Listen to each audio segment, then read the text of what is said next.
"What is your name?" inquired the traveler. "Luigi Vampa," replied the shepherd, with the same air as he would have replied Alexander, king of Macedon. "And yours?" "I," said the traveler, "am called Sinbad the Sailor." Franz d'Épinay started with surprise. "Sinbad the Sailor?" he said. "Yes," replied the narrator. "That was the name which the traveler gave to Vampa as his own." "Well, and what may you have to say against this name?" inquired Albert. "It is a very pretty name, and the adventures of the gentleman of that name amused me very much in my youth, I must confess." Franz said no more. The name of Sinbad the Sailor, as well may be supposed, awakened in him a world of recollections, as had the name of the Count of Monte Cristo on the previous evening. "Proceed," said he to the host. Vampa put the 2 sequins haughtily into his pocket, and slowly returned the way he had gone. As he came within 200 or 300 paces of the grotto, he thought he heard a cry. He listened to know whence the sound could be proceeded. A moment afterwards, he thought he heard his own name pronounced distinctly. The cry proceeded from the grotto. He bounded like a chamois, cocking his carbine as he went, and in a moment reached the summit of a hill opposite to that on which he had perceived the traveler. 3 cries for help came more distinctly to his ear. He cast his eyes around him and saw a man carrying off Teresa, as Nessus the centaur carried Deianira. Folks, something has happened here that I need to talk through. I'm trying to figure out what's going on here. I'm doing some research in the moment to try to figure this out. To give you some context, I'm recording today's commentary out of sequence. Because when I read the passage you just heard, something struck me as off. I mean, clearly, a monumental thing happened in today's passage as we break from Pastrini's story back to the present day with Franz and Albert listening to him. And I was like, wait a minute, hold on, what is going on? So I'm recording this after I've finished chapter 33. I've gone back to re-record this commentary because I needed to go and catch up with the Robin Buss Penguin Classics edition that I am reading for fun as a kind of modern translation of it. As a reminder, we are reading here on this show the anonymous English translation that came out in the 1800s. Did you clock what I clocked here? No, not the use of the term superhuman. I'm talking about when Pastrini says that the traveler encountering Luigi Vampa here calls himself Sinbad the Sailor. Franz essentially does a spit take. Sinbad the Sailor? Really? What? But there's this line. I'm just going to read the whole paragraph again. It's 2 sentences. Franz said no more. The name of Sinbad the Sailor, as well may be supposed, awakened in him a world of recollections.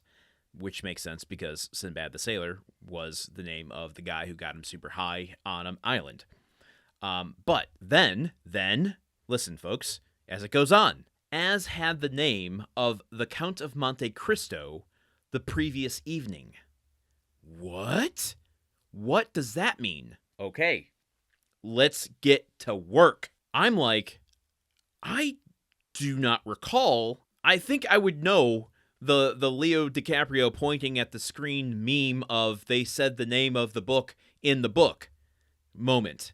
That never happened on this show. So I've gone back and I reread chapter 32 of the anonymous translation, the Gutenberg version that we are reading, and I compared it, folks. Here, listen.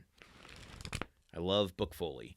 I compared it to chapter 32 in the Robin Buss version, the Penguin Classics version. There's a line. Here's a recap of chapter 32. It's been a friggin' month since we've done it. Franz wakes up on the island of Monte Cristo the day after he gets high on hashish.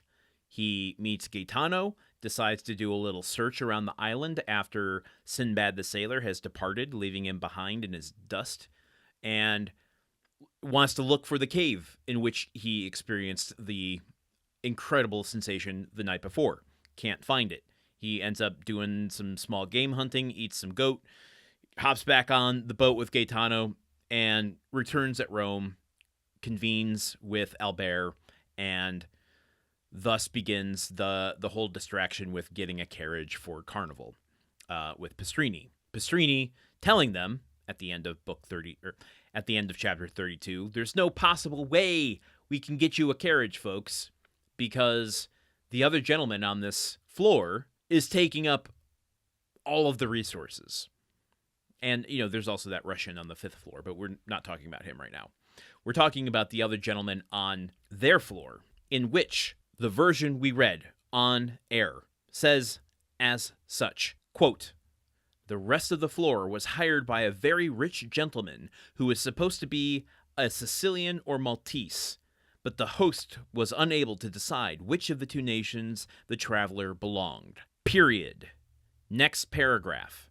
Very good, Signor Pastrini," said Franz. "We must ... and so on up until today." Okay, in the Penguin's Classic version.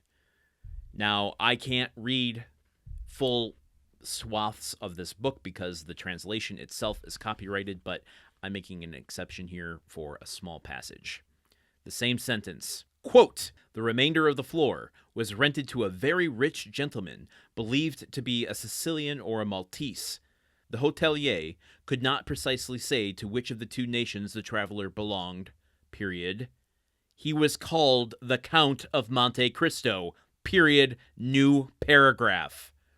What a sentence to omit or add. This is where I'm confused. Did Robin Buss add that line, or does the Gutenberg version that we're reading from remove the line? It's a pretty goddamn important line. Why I'm re-recording this is that I waited until I got to the end of recording chapter 33, which has not yet happened for all of you. It has for me, to catch back up with my translation of Robin Buss, as a way to kind of, that's just how I do it. Usually I read it one chapter on air, and then I'll go read that chapter afterward.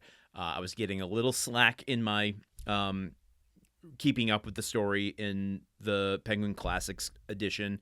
So when I finished chapter 33 and then went and read chapter 32 and 33 together, I noticed the line existing in chapter 32 in that book, but not on what we read. So my initial recording of this was confused, but it wasn't until I actually read a version that has that line, "His name was the Count of Monte Cristo," that I'm like, what is going on here? I've done as deep a dive as I can do without kind of the academic resources that you would have at a university or doing a PhD thesis on this. Sorry if I'm explaining this entire process poorly, but I think you get the gravity of the situation. So here's what I have found. At first, I was wondering, is this a transcription issue with Project Gutenberg? Sometimes that happens. If you are a Patreon subscriber, this is not a ploy for that. I'm just using this as an example. When I read Algernon Blackwood's The Kit Bag, there were numerous transcription errors in that, often changing words when scanned, because that's how a lot of these Project Gutenberg files are created. They are scanned from texts. So the transcription of looking at a scanned page of a book or a document or a manuscript then translates digitally into the words. Systems and software are very good at doing that now. When these initial texts were created, the technology was still somewhat new. In fact, I knew someone who worked in this process for a long time. I think it was for Google, not Project Gutenberg, but literally putting books onto a scanner, scanning them in, and having the computers read and transcribe. So I thought, well, could there have been a transcription error in Project Gutenberg? Turns out, no, there wasn't. The information I've found shows that if it were a transcription error, it wouldn't omit the entire sentence unless there was like some whiteout or something over the sentence on the page that they were scanning, assuming that they were scanning. I don't have that information. This is what I'm saying. I don't have the resources necessary. Can you tell by how fast I'm talking how jazzed I am about this encounter I'm having? I'm going to slow my speech down and breathe for a second. Okay, now let's continue with a calm mind. Not a transcription error from Gutenberg. Okay, then is it a translation error from the English translation, the anonymous English translation that we are reading from the original French version that it was pulling from? Now, here's a caveat. It is possible, not likely, but possible, that there were French editions that varied. We talked about this story many times being serialized, having to go from a serialization into compiling it into one large or two large tomes. Something could change between those two. So which one of those sources is the anonymous translator using in order to make their translation? One of them could include the line, his name was the Count of Monte Cristo. One of them might not. And so maybe Robin Buss is working from a translation different than what the initial anonymous translation was, and decided to include that line because it was included in the original source material. More than likely, the version we are reading does not have that line in the original source material. Buss choosing to include that line, whether or not, because we can't verify whether or not it was in an original source, is offering us, as modern readers, orientation to the problem that still exists regardless of transcription errors or translation variances, in that today's passage, when that we've already read twice over, I'll read it again. The name of Sinbad the Sailor, as well may be supposed, awakened in him a world of recollections, as had the name of the Count of Monte Cristo on the previous evening. That is referencing something that has previously happened in this story that readers were not privy to without the addition that Robin Buss does in his translation. The lingering question is, why wasn't that included in the original text? And it makes sense as to why it's not in the version we're reading if it's based on the French source material. But why would that not be included in the original source material if later in the story, i.e. today's passage, is referencing it specifically? It seems like a huge plot hole that, maybe that's it. Maybe it's just we chalk it up to Dumas makes mistakes with his kind of chaotic way of writing and serializing this. Maybe that's just part of what happens, and Robin Buss is doing some work to plug those holes. I wish I hadn't phrased it like that, but you get what I mean. I don't think we'll ever know why that wasn't included in the original materials. We have to sit with uncertainty. This is part of being a human on this earth. What a crazy episode. Folks, I'm sorry, and I didn't even acknowledge really what was happening here. That Dante has entered the story of Vampa. We still have 5 episodes left, so are we going to learn how Sinbad derailed Luigi Vampa into becoming one of the most notorious bandits Rome has ever seen? Ugh. I'm dizzy right now from how much is going on. Okay, my goodness.